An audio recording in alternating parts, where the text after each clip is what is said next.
Sportsmen make huge amounts of money generally, but this wasn't really true for golf. Golfers made comparatively less as compared to athletes from other sports. Still though, this changed quickly as soon as the hugely paying LIV Golf Tournament made an entry into the golfing world, pushing others to follow suit. PGA Tour recently concluded its 3M Open. Let's find out the payouts each player bagged at the end of the tournament. First up, the prize pot of the winner of the 3M tournament. Tony Finau, the American golfer, bagged the win at the 3M Open tournament, finishing with the closing 67, 3 clear of the runner-up contenders. For his win, Tony won a whopping $1.35 million as the first prize money payout out of an overall prize purse of $7.5 million.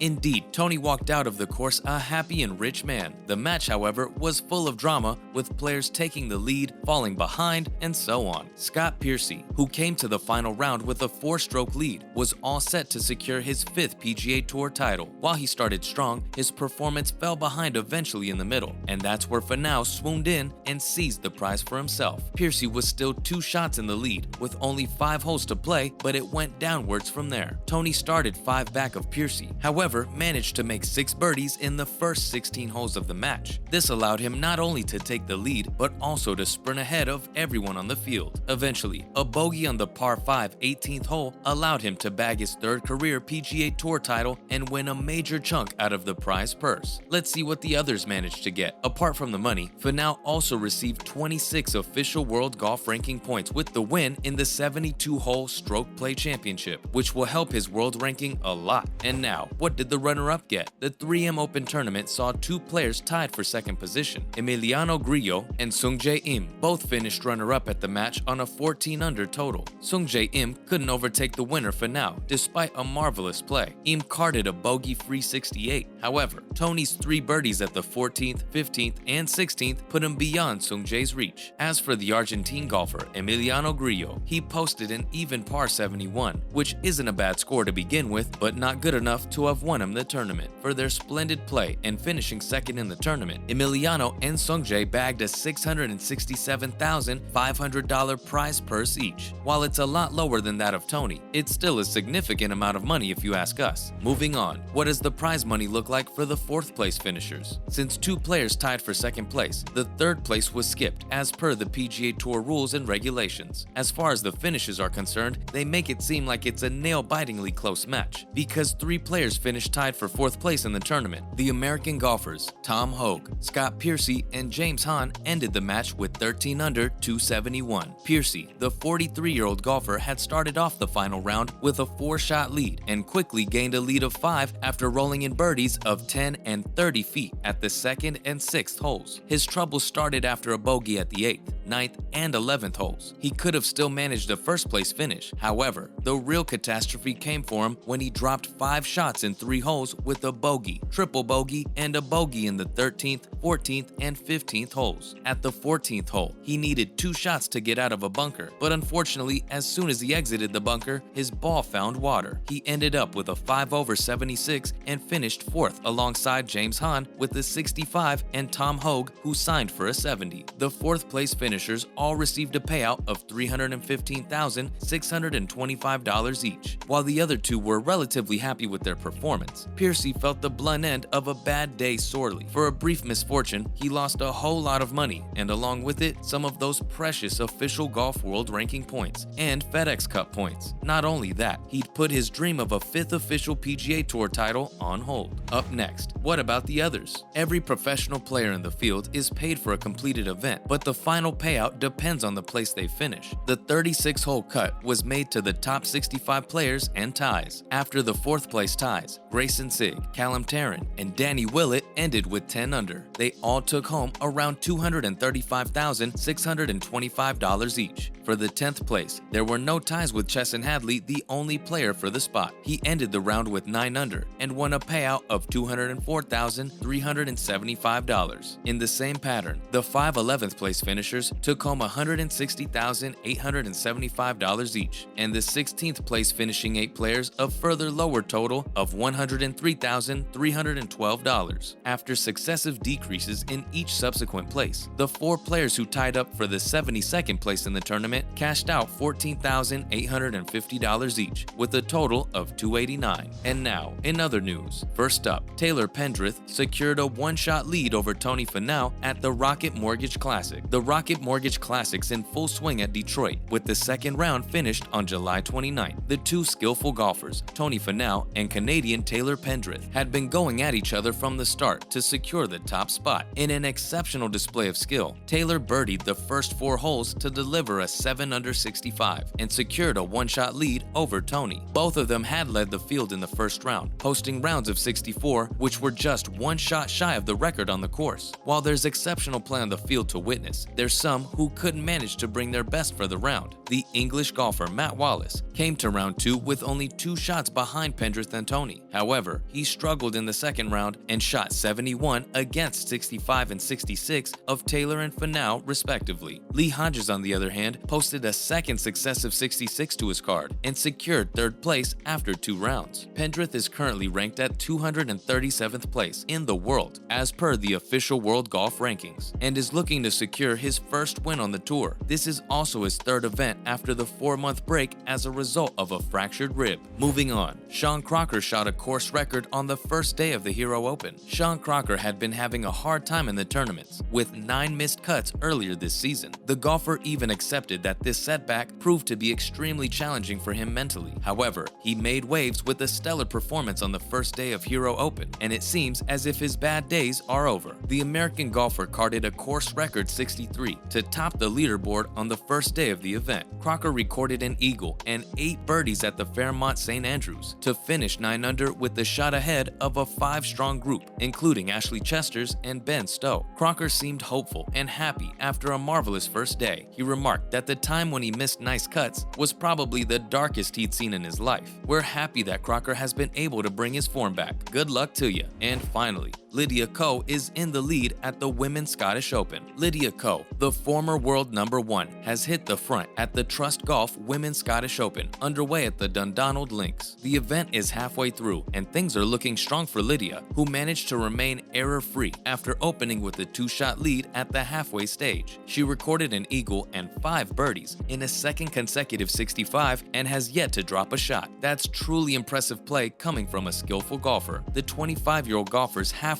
total sits at 14 under, some 2 shots clear of the American Lilia Vu. South Korean professional golfer Ji Eun-hee sits another stroke back. On the other hand, the English Georgia Hall has been struggling to perform well in the event, ending this round 6 strokes behind after carding a 70. Making a comment on her performance, Lydia said that she was satisfied with her play and is aware that the last couple of days had been better, and remained hopeful that the following days would also prove to be good for her. For instance, she believed that she missed a few opportunities to score a birdie and wished to be more patient with each shot. Despite the setbacks Lydia seemingly registered in her performance, we believe she's at the top of her game. That's a wrap for this video. What do you think about the standing and payout for each golfer at the 2022 3M Open? Let us know in the comments below. Make sure to give this video a thumbs up and subscribe to our channel for more videos like this. See you at the next one.